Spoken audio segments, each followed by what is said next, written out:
How do partners pay tax?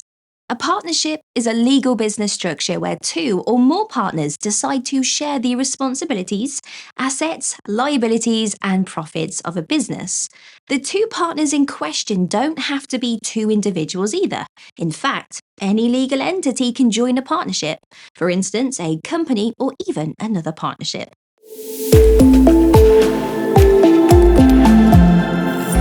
Unless you are a limited liability partnership, you don't need to register with Companies House. But what you do need to do is complete an SA 800 partnership tax return. Now, not every partner involved in the partnership has to complete this. You will need to choose a nominated partner. So, choosing the most organised member of the partnership is a must. When it comes to paying tax in a general partnership, it's important to understand the idea of tax transparency.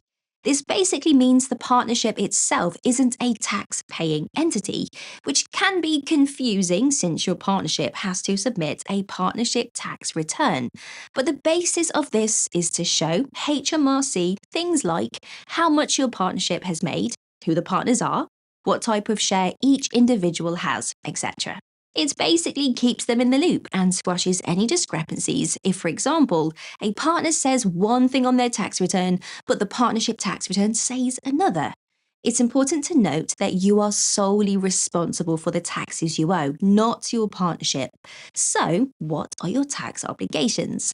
Well, if you are a self-employed individual, you'll submit a self-assessment and pay income tax and national insurance on your profits.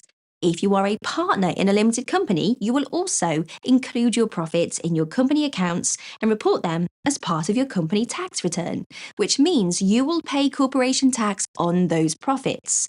How much all depends on the profits you've made as agreed in your partnership contract. Shares can be equal or completely different, depending on what you've all decided, meaning how much tax you will pay may vary. As always, reach out to an accountant if you are unsure on the taxes you need to pay. And thanks for watching. Make sure to subscribe, give the video a like, and of course, leave us a comment if you have any questions. If you don't have an accountant yet, you can head over to our website to get a free quote, and a member of the team will be in touch with you shortly.